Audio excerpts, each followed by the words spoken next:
Om Swastiastu, umat sedharma yang berbahagia.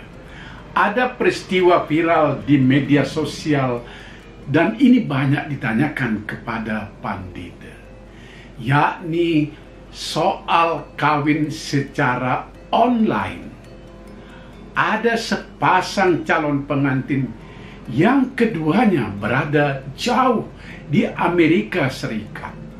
Mereka menikah dan acaranya berlangsung secara ritual keagamaan dengan banten segalanya.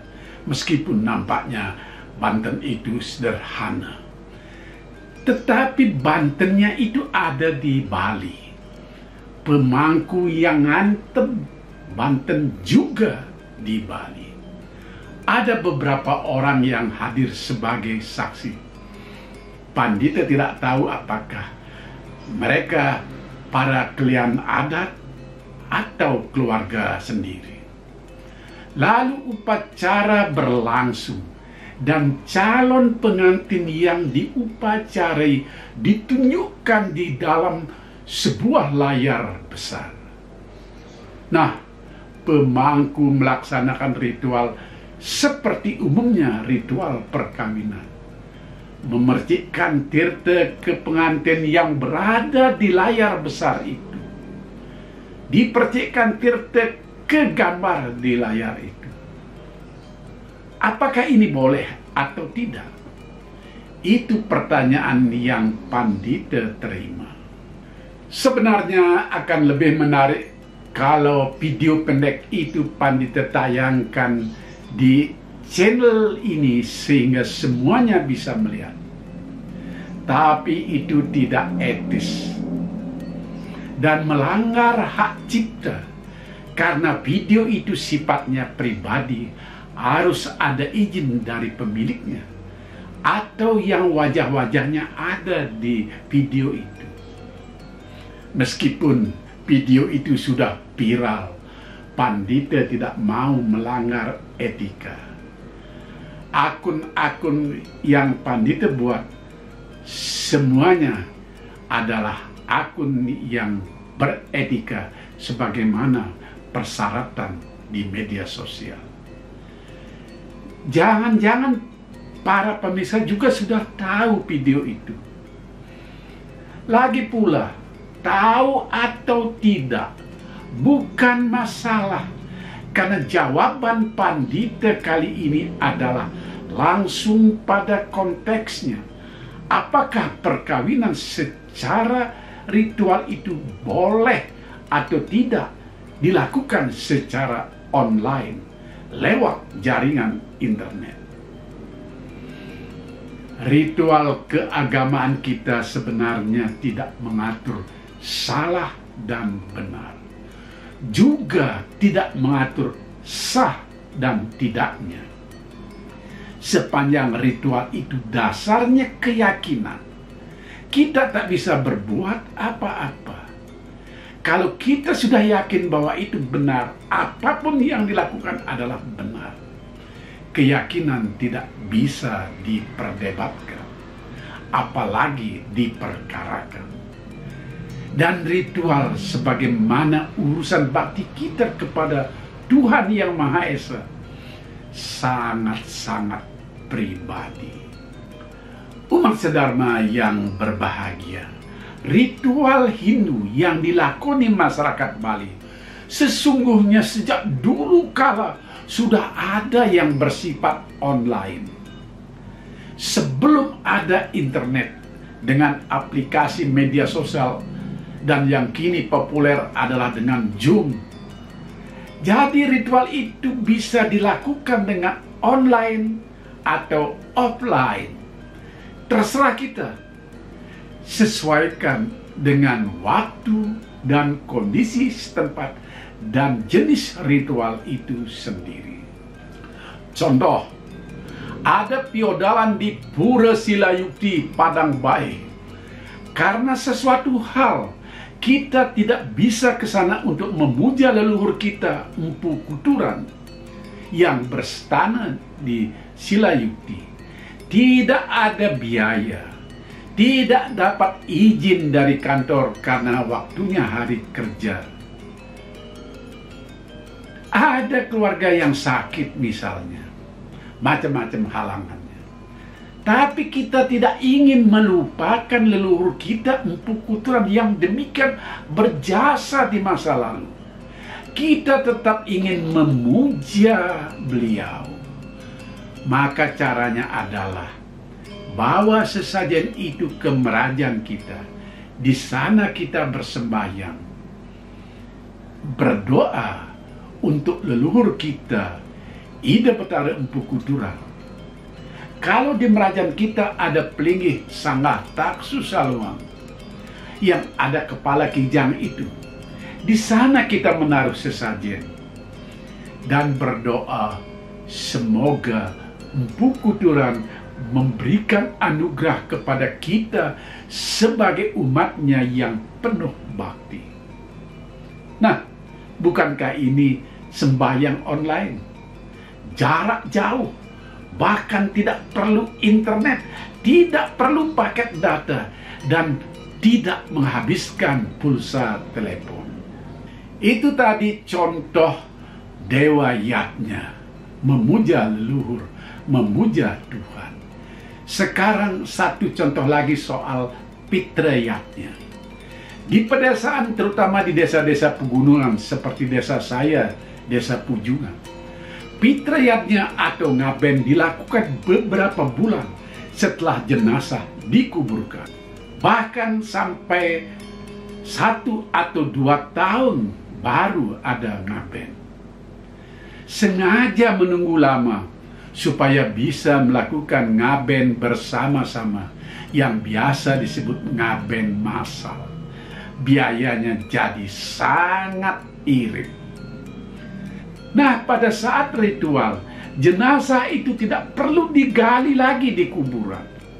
Keluarga yang ikut ngaben datang bersama ke kuburan dalam ritual yang disebut mungkah.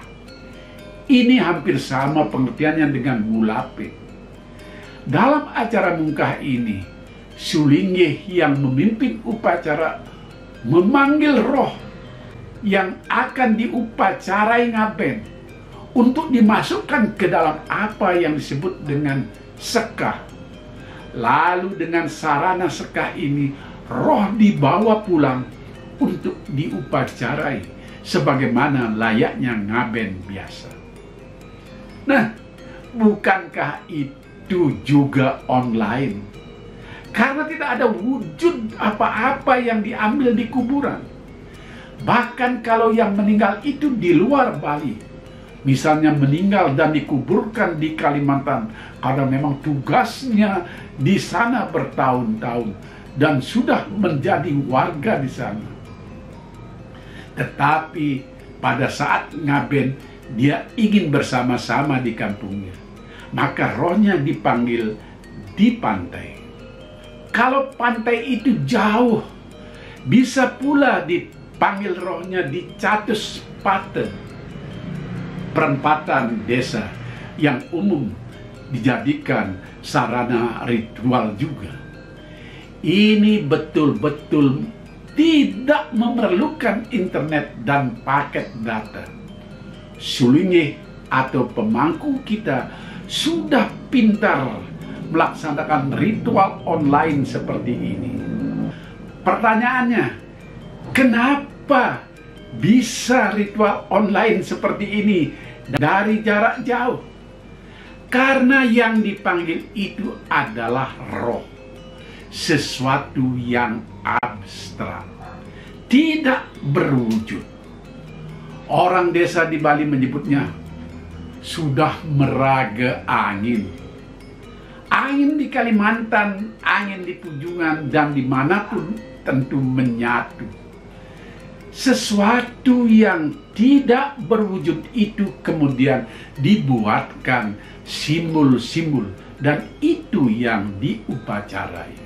Adapun ritual manusayatnya tidak memakai simbol, karena bukan roh yang diupacarai, tetapi badan kasar secara nyata. Dari sejak kelahiran sampai perkawinan, tak ada mengupacarai simbol. Begitu lahir, ari-ari ditanam. Tak bisa menanamnya secara online, harus nyata, offline.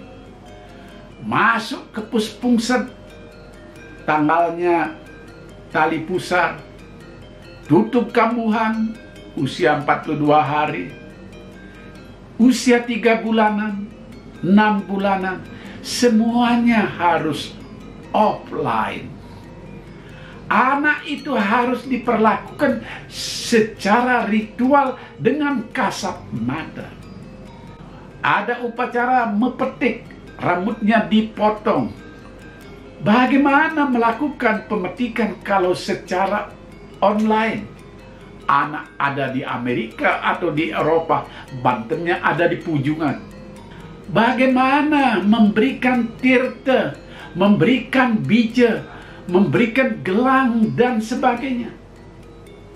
Oke lah, kalau ada alasan bahwa di Amerika saat anak itu ritual online, ada tetua yang bisa melakukan semua itu. Memberi bija, tirta, gelang, memetik rambutnya dan sebagainya. Kenapa tidak di Amerika saja dilakukan upacaranya? Banten dan puja bisa sederhana. Sesuaikan dengan apa yang bisa dikerjakan di Amerika. Bagaimana mungkin upacara potong gigi atau mepandes bisa dilakukan secara online?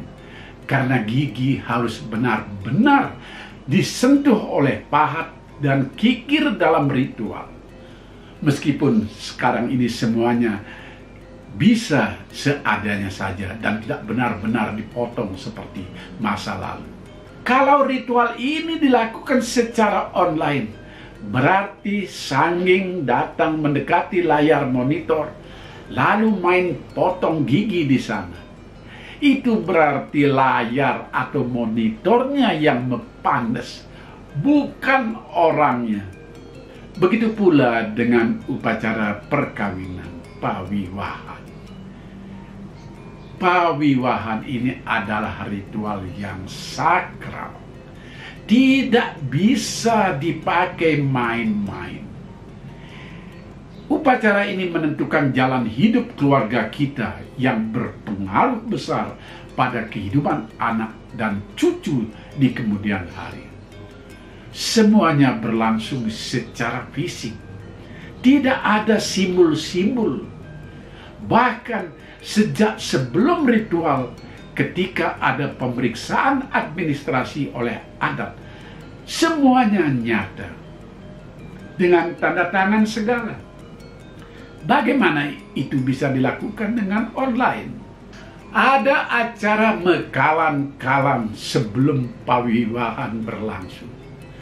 Lalu selama pawiwahan, kedua pengantin harus melewati pesucian sebelum menghadap Sang Semar Ratih memohon doa supaya pawiwahan berlangsung langgeng.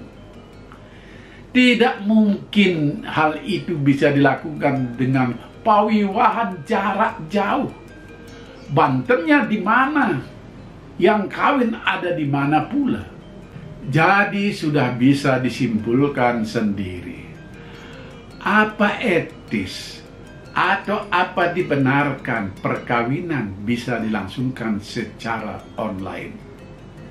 Pandita tak mau lagi menyimpulkan karena pemirsa umat sedharma pasti lebih bijak menyikapinya. Secara gampangnya dipakai saja pedoman begini.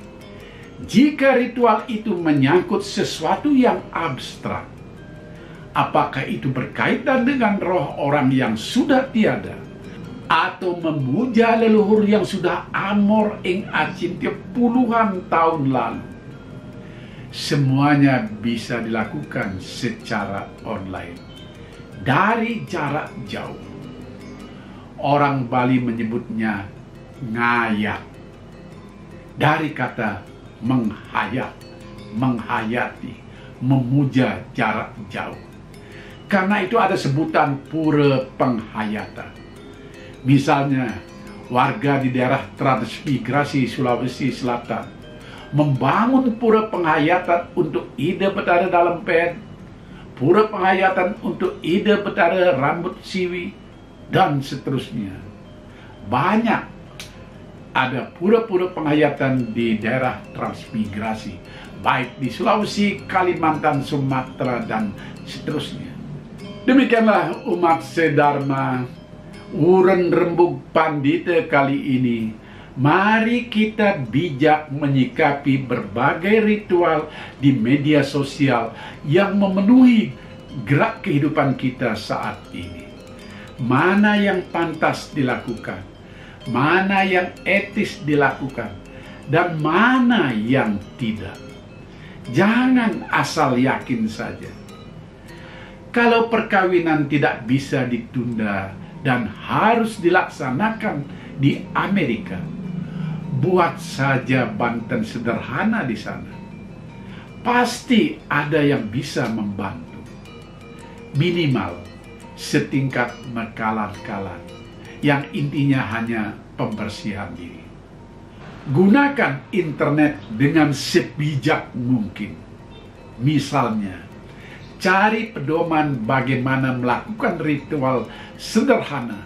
Ritual apa saja jika di tempat yang jauh dari komunitas umat. Cobalah kunjungi blog Pandita di alamat www.pasramanmanikgeni.blogspot.com. Banyak ada petunjuk-petunjuk di sana, beserta dengan doa dan pujanya, baik yang pendek maupun yang lengkap. Rahayu, sampai jumpa. Om Santi Santi Santi Om.